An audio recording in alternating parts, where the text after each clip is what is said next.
Daniel sa kulungan ng mga leon. May isang mabait at matalinong lalaki na ang pangalan ay Daniel. Siya ay isang tagapayo ng hari sa isang malaking kaharian. Mahal ng hari si Daniel dahil lagi siyang nagtatrabaho ng tapat at matuwid. Ngunit may ilang mga opisyal na nainggit kay Daniel, kaya nagplano silang ipahamak siya. Pinilit ng mga inggit na opisyal na ipapasa ang isang batas kung saan bawal manalangin sa kahit sinong Diyos o tao, maliban sa hari. Sino mang lalabag ay itatapon sa kulungan ng mga nagugutom na leon. Alam ni Daniel ang batas, pero hindi niya iniwan ang kanyang Diyos. 3 beses sa isang araw, nanalangin siya sa bukas na bintana, nananalangin sa Diyos ng buong puso.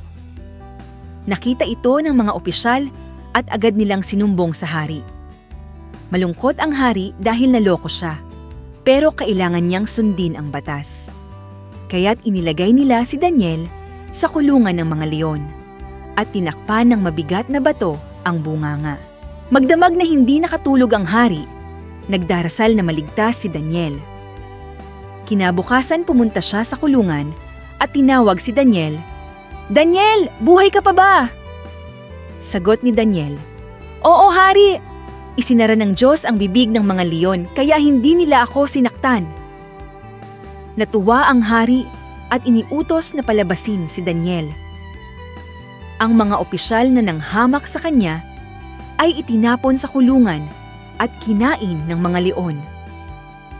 Pinatibay ng hari ang utos na lahat ay dapat magpasalamat at sumamba sa Diyos ni Daniel.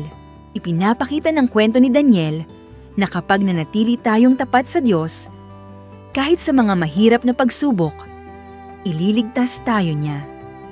Ang ating pananampalataya ay nagbibigay sa atin ng lakas at tapang upang harapin ang anumang problema.